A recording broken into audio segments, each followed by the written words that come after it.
Welcome to Deep Thought. How to see everything. Now, yesterday I said it's hard to see the big picture, but you know what? You can train yourself to pay attention to everything. I remember this young lady I worked with, right? And she was a very, very attractive young lady. She was from the hood, right? And I'll tell you why that's significant in a second. But she was in the hood. But I said something to her. I said, yeah, you one of those women that see everything, right? And she's like, yeah.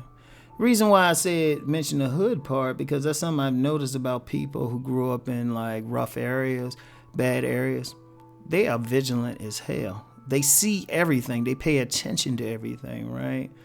And they can pay attention to stuff relatively objectively. They just let it happen. They don't get upset. They stay real calm. That's one thing this young lady was. She was real calm.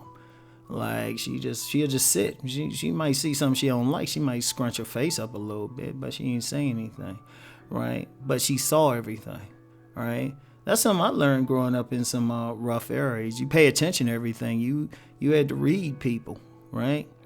You had to read people. Now, how do you do this? Well, one, you have to be present, and this is a theme I've talked about before. Most people, when they're walking around, they're either thinking about what has happened or they're thinking about what's going to happen. They're not going along, because think about it. When we go to work, when we go to the store, a lot of what we do is very routine. A lot of what we do, even when we go out in the morning, how we lock the door, very ritualized. It's automatic and stuff, right? So we don't really think about it. As a result of not thinking about our actions, we're walking around in a mild trance.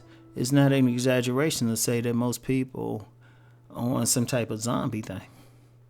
They're just walking around. You can see it. They're just bumping along. They might have some music, something to distract them. A lot of people don't look up. A lot of people don't look up, right? So, the main thing for learning how to see everything around you is to be present. To be present, right? You're not worried about the past. The past has always happened. It's not going to say you're going to do that every second, but if you're walking out in public, you don't need to be thinking what happened 4 weeks ago or 5 weeks ago.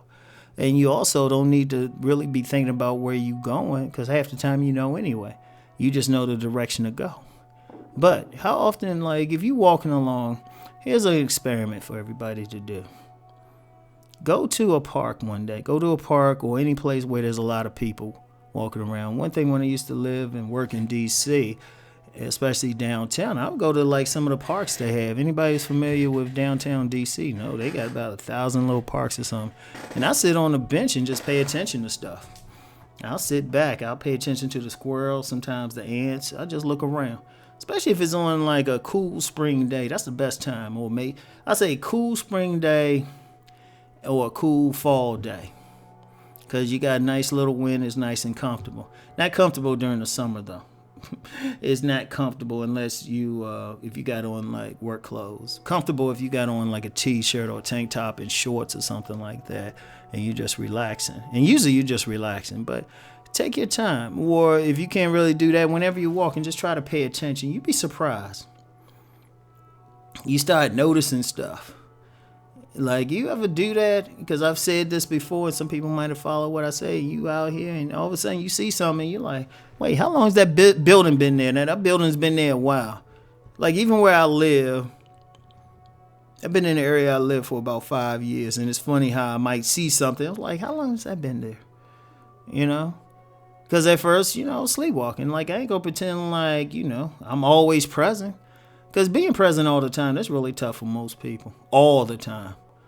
You just need to be present enough, because you're going to be lost in thought or whatever. But, think about it. How often has that happened for anybody? You start noticing stuff. So the first thing is to be present, right? Now, second thing is not to attach an emotion to whatever you see. that's a little bit hardest part, because usually whenever we see something, we might see a certain type of person, or we might do whatever, and we attach an emotion to whatever they're presenting, right? We attach an emotion. Like, we might see somebody who represents a subculture that we don't like, or a race we don't like, right? For example, when I was at the gym with my sons a few weeks ago, there were a couple dudes there with swastika symbols, right? And it really came within a few feet of them, right? But I wasn't bothered, because I just picked up on it, and really seeing everything, I was able to see that. I wasn't, of course I was focused on telling them to do their workout, but, whenever I'm around a group of people, I'm very hyper vigilant. I'm paying attention. You never know when you might get that boom, right? Just something out of nowhere. So as a tendency, I saw it, and I peeped them, because I'm always looking around. I was like, oh, okay, we got a couple of neo-Nazis in here. They were actually calm. They didn't do anything. They couldn't do anything. It's too crowded in there, right? I haven't seen them since, but and then just knowing like the certain symbols they were wearing, right? Because it wasn't necessary. It was like some obscure neo-Nazi. It wasn't like a regular swastika. Nobody will hardly wear that in public, right? But it was some other symbols that they would wear. Be hard. I could show them to you if I can remember which they were, but I would have to see them. I don't know the name of them, right? But the thing is, that second part, I didn't have any emotion attached to them. They were just there. They were kind of like when you see you walking on the sidewalk, you see some ants. You don't really like get upset, like, oh, those some ants.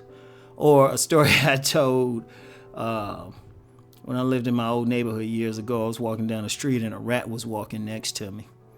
Like literally just walking next to me. And I'm like, hey, how you doing? I started talking to him. Hey, if Richard Pryor can talk to dogs, I can talk to rats. He's like, nothing. I'm just going over this female's house. That's what you doing? Hey, I'm going over a female's house too.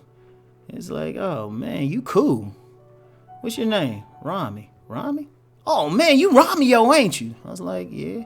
Oh man, I heard about you. Some of these fathers around here like trying to get you. You want us to deal with them for you? You kind of cool. I said, nah. I do need some of you to keep some of your cousins off my street. It's like, you cool. I can do that. Yeah, Romeo. I was going to bite you too. Anyway, right? Yeah, actually, I do talk to animals. Anyway, so you want to be present. You want to pay attention. You don't want to have an emotion when you see stuff. You just want to see it. Let it happen, right? Let it happen. In fact, if you start being present, you'll see stuff happen. It look like it's in slow motion. And you sitting there like, yeah, I see this coming a mile away. You ever be in that situation, stuff just going slow motion, like you see an accident coming, and it's like all of a sudden time slow down? Now that time triggers something else. It's hard to explain that. That's something I do like every now and then. It's like a second will take like about 20 seconds or something for me. It's hard to explain how to do that. Maybe it's something unique to me and my perception. But no, and the thing is, so you want to be present. You don't want to have an emotion attached, but you also don't want to have a judgment attached. That's a key piece right there. You don't want to judge it. It's just something that's happening. You don't want to say, oh, this is bad, this is whatever, right? This is immoral. You just want to see it and see, okay, that's happening. Okay, it is what it is, all right? Because then you judge it, then there's an emotion to it. Because if you judge it as wrong, you're going to see it as bad, and bad makes you feel a certain type of way. Or even if you judge it as good, that makes you feel, you don't have judgment. It is what it is. You let it stand on its own, right? And then once you see that, you can see people for what they are. You can see situations for what they are, because you're not attaching anything. It's not based on some past thing or future thing, like past something happened. You see it right there where it is, and it's like boom. It's like, oh, okay. Oh yeah. Yeah, this person acting in a funky way. Let me move over here, right? You see it before everybody else do, right? Because you paying attention to it. That's why a lot of people get in an accident. That's why there's a lot of car accidents and stuff like that. You'd be surprised people don't pay attention. So anyway, right? That's all I got for today. Something to think about. Peace and blessings.